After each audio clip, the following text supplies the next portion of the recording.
Hello and welcome to episode 32 of The Garden Log with me, Ben Darg. I am a gardener and your personal guide to all things horticultural. You will be relieved to hear that I got back safely from my trip to Crete, despite the efforts of the French air traffic controllers, and I returned to a country burning and baking in the heat. No let up, no rain. It's getting rather remorseless. It reminded me a bit of the country I had just left. Actually, it didn't really, because there's a very different feel and a very different smell to England burning in unseasonable heat and countries that are used to it. I find that one of the beautiful things about paying attention to plants is that when you go to a place, you notice the distinct fauna. So you have a geographic distinctness to each place that you visit, but also a temporal distinctness, because if you're going to somewhere non-equatorial, then you have seen it at a specific time in its flowering calendar, which means that everywhere you go leaves this unique mental snapshot. It's like when you hear radio DJs say, "This is going to be the surefire hit of the summer," and it's the song that everyone remembers and associates those memories of teenage love or impending divorce or whatever was going on that summer with one song. I will associate now certain flowers with my time in Crete. Particularly, I think, the wild carrot. There were vast amounts of wild carrot doing their white umbilifer thing beneath the ancient gnarled olive trees. And most of you probably have seen the wild carrot, but I think they're the most fascinating thing because they open in this rosy pink with a bright red single flower in the middle, which gives them the nickname the Queen Anne's lace, because it's supposedly a drop of Queen Anne's blood that fell while she was stitching the lace. And then they open to a flat tabletop, and that drop of blood dries and goes black like real blood, and it sits on the top of this table. And I think it must be to attract flies, because it does look a lot like a fly, and all sorts of inquisitive buzzing things land to have a look at this little thing and then wander around the tabletop of flowers and then go off again. And then once it's all been fertilised, the whole thing curves upwards. It's the reverse of most flowers opening. It goes up into a sort of big, seedy tulip shape and remains like that, drying out. And it's wonderful to see a whole hillside covered in these things, and I will remember it for a long time, I'm sure. I did dig the root of one of these wild carrots up and have a little taste. It smells a lot more like carrot than it tastes. I never realised that carrot had such a distinct aroma until I sniffed this root. And I gave it a little chew, and it does taste like carrot actually.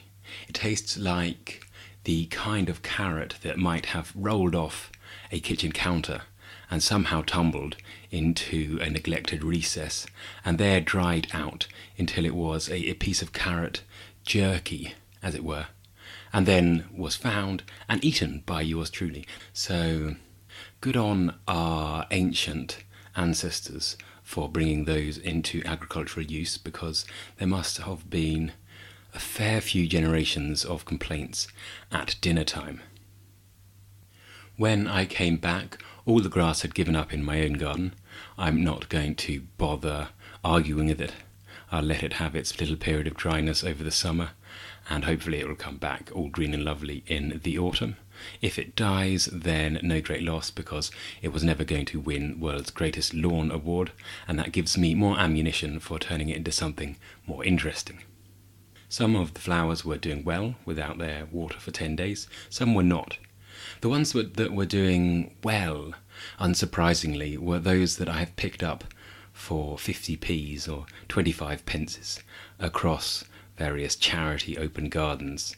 This is a really good tip actually. If you want to fill a garden over a few years, don't bother going to a nursery or a greenhouse or a garden centre and buying expensive things. Go along to your local garden that's open for charity. The smaller and more amateur it is, the better, and go to their plant sale and buy whatever they're selling, because if they're selling something, it means that the thing just gets everywhere. They can afford to get rid of it and they don't want it anymore. It's obviously a complete nightmare. And if you're just concerned about filling up space, then go to those places and buy some stuff. I've got various things. Lychnis is a good one. All sorts of geraniums, phlomises. So there is a tip before the meat of the podcast has even begun. I was very pleased to see that the hydrangeas had survived. These are my hydrangea Annabelles that I talked about putting in when I was starting this garden off, and they got decimated by the armies of slugs and then started to regrow leaves, and then we went away for 10 days without watering them. And when I came back, they're sad, ugly things, but they're doing their best to be hydrangeas, and they actually have flower heads, not fully open yet, just that little early hydrangea stage where it almost looks like a lattice work, like it is a very big flat leaf that has been rotted away until it's just the ribs, and those lattices will open up into the full petals given a little bit of time. So I was pleased to see that. Figs are doing well, as you'd expect. Roses, brilliant. All of that stuff can get on with it. So after surveying my garden, I have to say I was feeling upbeat about the week to come. The gardens at work had been left under the watchful eye and watering can of my assistant, so I had no real worries there, and I went to bed on the Sunday night very excited to get back into the gardens. So without further ado, let's hear about the week in gardening.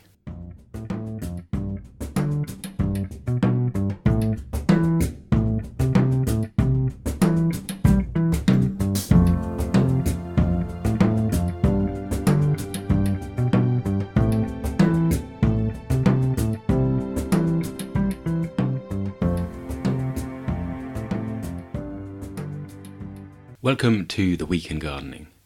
I returned to the gardens full of energy and ideas, which I suppose is one of the benefits of a holiday. It also means that there's a slight disconnect in familiarity.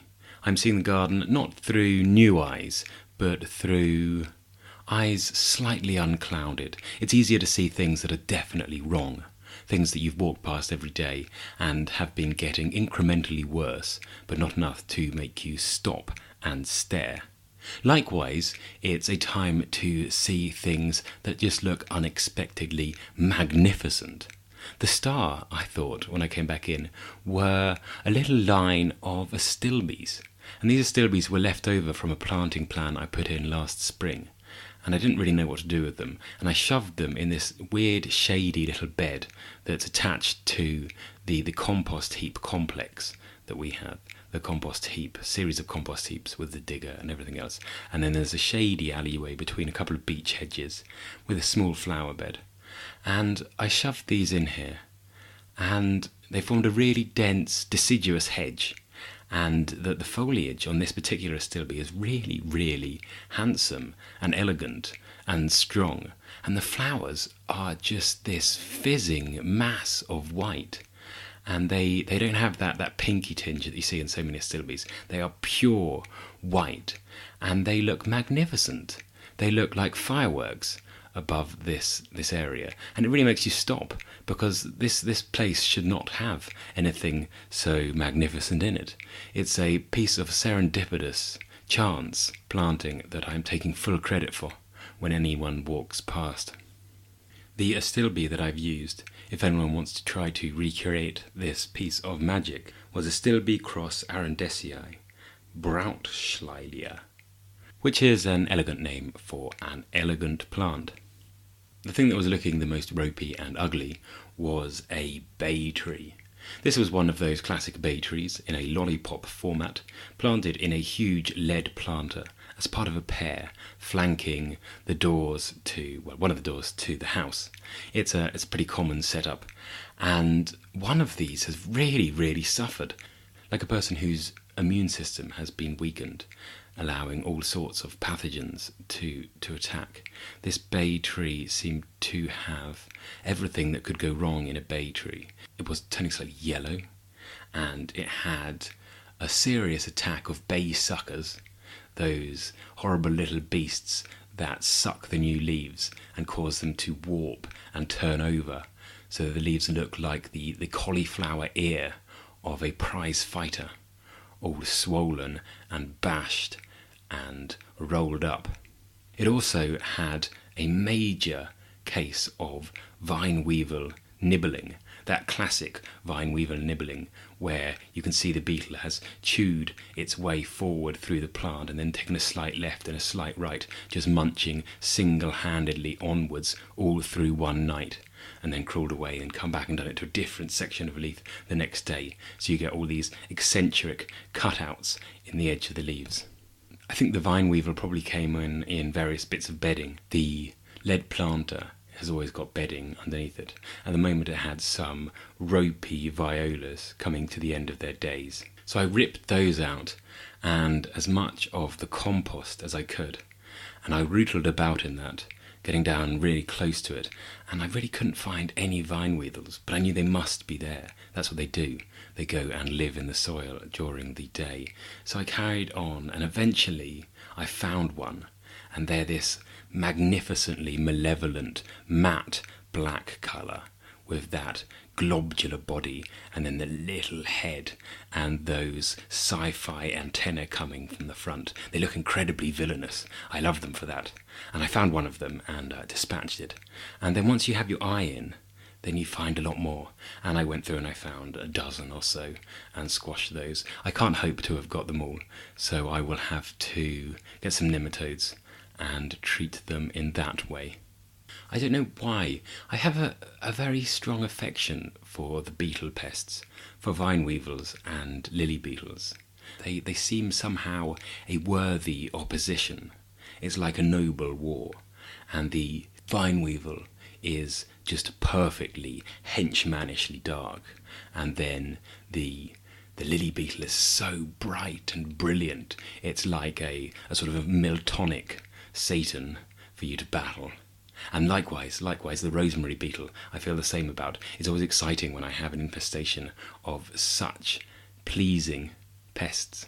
So I will enjoy dealing with those. All of this was done in the blazing heat, and that was blazing heat that carried over into Tuesday. And on Tuesday I was planting bedding. We finally exhausted all of the sown bedding that had been growing on over the spring, so I had to go out to buy bedding in modules and plant that. I got quite a lot of lobelias in bush form and put them into the ground. And I don't think there's anything sadder than a little lobelia that has been removed from a multi-pack and stuck into the ground on a very hot day. All of the support that it had from its little lobelia friends in the modules next to it, all of that support has gone. The sun is blaring down and the thing just collapses and lies on the floor all floppy and straggly, and it generally looks like something you might find in a fisherman's bin. A fisherman's bin that's been knocked over by a seagull and then left to dry out in the wind. But we'll give those a bit of water and they will soon stand up and start looking lovely. I'd like to make a small appeal here, actually, just talking about bedding. Where, those of you who are professional gardeners, I know there are some of you, where do you go for trade supplies of bedding plants? Because I don't have space to grow all of it from seed, and I have lots and lots of brilliant nurseries for herbaceous stuff, and brilliant nurseries for shrubs and trees and ferns and everything else, but I can't seem to find a supply of bedding that isn't a B&Q type shop or a very, very expensive garden centre. So if anyone has any suggestions for me, they can let me know at thegardenlogpodcast@gmail.com or on Facebook or Instagram or Twitter. That would be really helpful. And here's a tip for those of you who are not in the trade but might be shopping for bedding. Don't go shopping for bedding on a Monday. Everyone has gone out on Saturday and Sunday and spent their days off buying all of the bedding in the shops, and the only thing that there will be left will be a few horrible-looking marigolds in an unpleasant shade of yellow. Wait until Wednesday. I think that's when you generally get a good resupply of stocks. On Wednesday, we recut some borders. which is a surefire trick for getting things looking gorgeous. This was a border that has lots and lots of things like sweet peas growing quite close to the edge, growing up frames, and we were losing some in the mowing, strimming, edging process. So rather than move any plants, we just hacked 6 inches out of the lawn and left it at that. After that, we went shopping for plants for the fernery. The fernery is a multi-storey bundle of green, the canopy of beech, and then an under canopy of tree ferns, and below that all sorts of interesting ground-dwelling ferns. And we had various types of aspleniums and dryopteris, things like that, but I wanted some different textures, so went out and bought a load of the magnificent Osmunda regalis, the royal fern. And that's that giant fern that has the magnificent shade of lime green, but then the fronds that turn brown in the autumn. So it gives the impression that it has a flower spike, not an attractive flower spike, the flower spike that you might see on, say, a dock growing on a motorway verge, but still something different. And it's a contrast to the other types, to the Dryopteris and to the Asplenium. It's a pretty hardy fern. We have much more tender ferns in there, in terms of the maidenhair ferns, for example, which lurk in some of the sheltered spots. But what they really like, the Osmunda, is moisture. They like a really wet, organic soil. So we're going to have to work hard over the coming weeks to make sure that they are catered for in that regard. You often see them growing in bog gardens or next to ponds where they can dip their toes into the cool delights. And it's going to be pretty tricky providing anyone with cool delights over the next few days. Anyway, that was Wednesday, a lot of fern planting. I think we're going to have a go at propagating from spores this autumn, because I've never done it before, and it seems like an exciting thing to do, and we'll probably use the Osmunda for that. And that brought us on to Thursday, which was one of the hottest of the lot, and we chose a sort of convict job on Thursday, heading out into the hot sun to clear brambles and holly, the kind of job that gives you loads and loads of scratches in your arms and legs, which you then sweat into, and they sting and turn into welts. I don't know if your skin is more sensitive in the intense heat like that. I got a couple of really good scratches from Gallium, the Gallium aperine, cleavers, the weed that grows through hedgerows, and it's very sticky, and you can pull it out in handfuls and throw it onto the back of your school teacher's tweed jacket. That stuff, I walked past it and it wrapped around my arm, and I pulled my arm away in a lateral motion, and the little hooks on it scraped into my flesh. Maybe I am becoming more tender after my holiday. Anyway, so we worked in the thorns and the prickles and the thickets, clearing things, and generally ran around, tending to new plantings, tending to the wisterias we'd put in over the last few weeks, the roses we'd put in for the last few weeks, the new bedding, the new ferns, the new everything. That's the main thing. And we watered them, spot watering around the base of the plants, which we've been doing for the whole hot spell, and we will continue to do.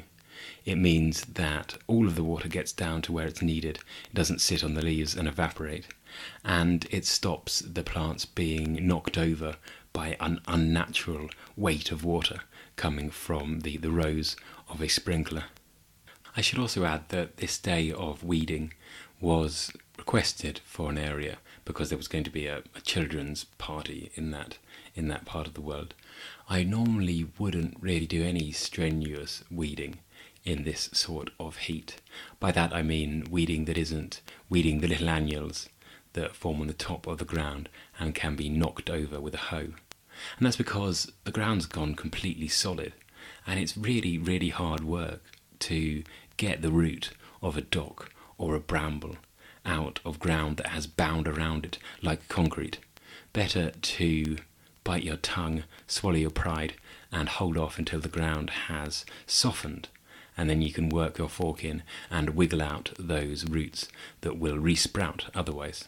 So no doubt most of the bramble roots are still within that baked hard ground, waiting to shoot again for the next children's party. Not that that's necessarily a bad thing. I think a few thorns in a child builds character. So that was Thursday, home for an ice-cold shower. And on Friday we did delicate gardening work, deadheading mainly. And I really enjoy deadheading. It's one of those tasks that brings me a feeling of ultimate serenity. Going on fiddling and peering into the border, looking at stuff, measuring how things have grown, and snipping off the old blooms, thinking that you're giving the plant back all of the energy. And I went along a long border doing that. The trick with deadheading is to do at least 2 passes. Go along the border once and deadhead it all, and then go back, crucially go back from another direction. So you get a different angle of approach and you see things that you would have missed otherwise. Go back for another direction and another height. Go back on your knees or on your tiptoes. Anything that changes your perspective, and you'll see all sorts of blooms you missed the last time round. This probably holds true for weeding, but who has the patience to weed a border twice? And I think that there are probably 3 main types of deadheading, 3 reasons for deadheading, and I did a little bit of all of them. There is the preventing seed setting kind of deadheading that you do with plants like Cicericium that are terrible, terrible self-seeders and you don't want getting out of control and everywhere. And then there is the aesthetic deadheading plants that have awful looking spent flower heads. I know that spent flower heads are very, very trendy in a garden, and it's wonderful to see a teasel in the frost of a February morning. But something like a delphinium, as soon as it's finished flowering, it looks absolutely atrocious. It's got little bits of flower clinging to the old spike, except they're brown and dried out, and half of it's gone sideways and half of it's still standing up. So if you ask me, it's best got rid of straight away. And then the third type of deadheading is the deadheading to create more vigour in the plant, to force it to produce more and more flowers. Sometimes it just takes too much energy to produce seeds, and it will keep going better if you keep chopping the flowers off. And some plants, if they know they've produced a lot of seeds, sit back and think, well, my job is done. Check out my fecundity. I have spread myself across these plains. I do not do any more. And you want to stop that feeling. You want to stop them getting all post-coital. So you snip off the seed, so the flower thinks, no, I must reproduce. And I did quite a lot of that too. Things like the calendula, which I want to keep going in magnificent zingy flower for the rest of the summer. I also chopped off an awful lot of sweet peas. It's a magnificent year for sweet peas. I think next week I might do a full sweet pea review of the various cultivars that I have grown and how they are doing. But I chopped off a massive, massive posy, far more than could possibly fit in the house. So I took a lot home for my house and cycled back with them in my pannier. At the moment I'm doing this quite a lot, so I have the most fragrant panniers of all of the commuters at Marylebone Station. The waft of sweet peas from them certainly beats the sandwiches kept in most people's. And that was it. The end of another week in the best job in the world. I went home hot, contented and happy.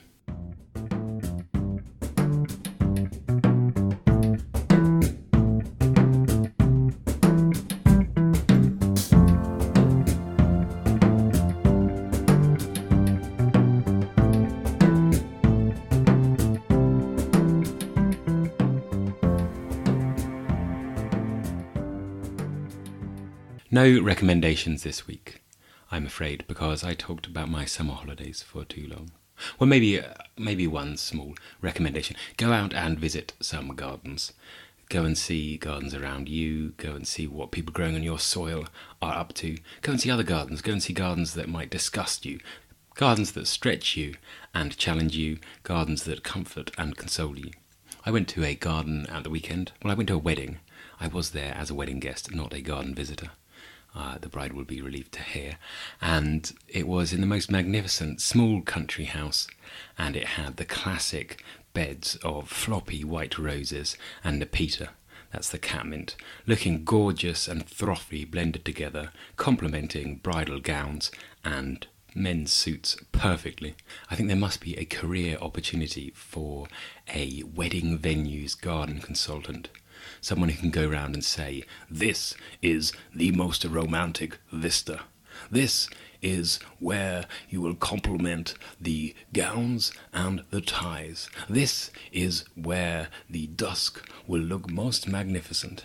I think that's something that we could actually branch out into. You'd have to advise that they have an arch somewhere where they can kiss in the middle of it, some sort of long avenue that they can stand at the end of, with trees framing them on either side. I got married last summer, and everyone kept telling us in the run-up to the wedding, make sure you take some time for yourself. Make sure that you two spend a moment together. Everyone will want a piece of you. Make sure that you take yourself off for a little bit of newly married time. And you'd have to incorporate that into your wedding venue design. Some sort of arbour, some sort of lovely calming space. Some sort of sheltered place where you could stare into the eyes of your fellow newlywed and say things like, gosh, isn't that Philadelphus lovely? So there we go. Someone go out there and set themselves up in that line of work and report back to me on the Garden Log Podcast at gmail.com. Anyone else can report back to me on the same address for any other issues, complaints, suggestions, anecdotes, jokes, wedding invites, whatever you like. Next week is scheduled to be another exceptionally hot one, which means, as always in the hottest time of the year, I will probably be planting hedges, because isn't that just sod's law? So tune in next week to find out all about that.